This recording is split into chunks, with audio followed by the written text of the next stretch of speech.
The growing crisis of air pollution in China has been linked to a disturbing increase in lung cancer deaths, particularly from a form of the disease that predominantly affects non-smokers. Lung adenocarcinoma, a type of lung cancer that has been rising in both global and regional statistics, is now the leading form of lung cancer in China, with the country accounting for a staggering 68% of global cases in men and 70% in women. This troubling statistic highlights a critical, often overlooked consequence of the country's ongoing struggle with air pollution. While air quality has improved somewhat in recent years, with a reduction in particulate matter, PM 2.5, exposure, the long-term damage from decades of smoggy winters and chronic pollution is now surfacing in the form of cancer cases that disproportionately affect younger generations, particularly women. The International Agency for Research on Cancer, IRC, part of the World Health Organization, has raised alarms over the connection between ambient air pollution and lung adenocarcinoma. A report published in The Lancet Respiratory Medicine estimates that a significant proportion of lung adenocarcinoma cases worldwide are attributed to air pollution,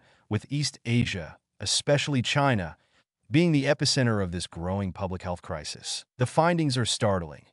In 2022 alone, over 114,000 cases of lung adenocarcinoma in men and more than 80,000 in women were linked to particulate pollution, a tragic reminder of the high human cost of air pollution. Despite a reduction in particulate pollution after 2011, China remains home to some of the most polluted cities in the world, where smog levels regularly exceed international air quality standards. The public health implications are dire, as exposure to fine particulate matter, PM 2.5, is linked not only to lung cancer, but also to a range of other chronic diseases, including respiratory infections, cardiovascular disease, and premature death. The recent report underscores the alarming reality that nearly 99% of the global population lives in areas with air quality that does not meet the health standards necessary to prevent these health impacts. The environmental impact is compounded by the high prevalence of indoor air pollution in China,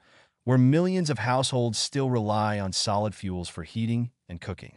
This further contributes to the overall burden of air pollution and intensifies the health risks for the population, particularly in rural areas. The consequences are tragically clear. While smoking rates in China have decreased in recent years, lung cancer has surpassed liver cancer as the leading cause of cancer-related death, largely due to the rise in lung adenocarcinoma cases. One of the critical factors behind the rise in lung adenocarcinoma is a genetic mutation known as EGFR, epidermal growth factor receptor, which has been found to be common in non-smokers, particularly those exposed to high levels of air pollution. This mutation is thought to be exacerbated by environmental factors like air pollution, which creates a fertile soil for these mutations to thrive. Dr. Charles Swanton from the Francis Crick Institute in the UK has pointed out that the EGFR mutation is prevalent in the Asian population, and while the precise cause remains unclear, pollution is believed to play a significant role in its proliferation. However, he also cautions that the risk from air pollution is still much lower than that from smoking, which remains a leading cause of lung cancer globally. As smoking rates decline and lung cancer rates rise among non-smokers, it becomes increasingly clear that environmental factors, particularly air pollution, are playing a significant role in the shift of lung cancer types.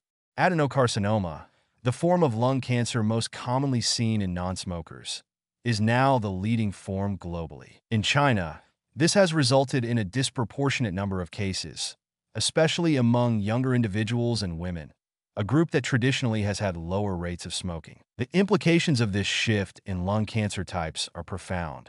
With smoking rates falling, the number of lung cancer cases in non-smokers is growing, making lung cancer the fifth leading cause of death worldwide. The rise in lung adenocarcinoma cases, coupled with the persistent threat of air pollution, underscores the urgent need for more aggressive action to combat environmental factors contributing to cancer. Yet, as Professor Norman Edelman points out, the main driver of these cancer cases appears to be long-term exposure to pollutants that cause chronic inflammation in the lungs, a process that also applies to cigarette smoke. The problem, however, lies in the sheer scale of exposure.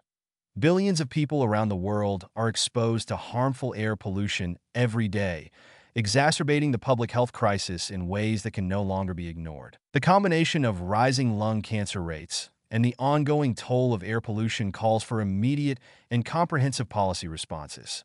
While strides have been made in improving air quality in some regions of China, these changes have been insufficient to mitigate the long-term damage caused by decades of pollution. The global community must urgently address the environmental and health policies that contribute to such pollution, particularly in fast-developing nations like China, where industrial growth has long taken precedence over environmental health concerns. Until this issue is tackled on a global scale, the tragic rise in lung cancer cases linked to pollution will continue to haunt millions of individuals, particularly in regions already bearing the brunt of environmental degradation.